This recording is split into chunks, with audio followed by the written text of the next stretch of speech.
Hi! In front of me is VIVO X60 Pro, and today I would like to show you how you can set up screen lock on this Vivo device.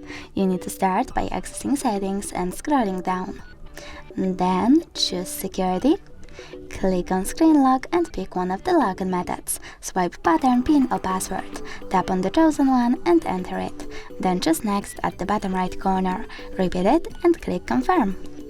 Over here you need to select how do you want the lock screen to display your notifications by tapping on one of those options, like don't show notifications at all.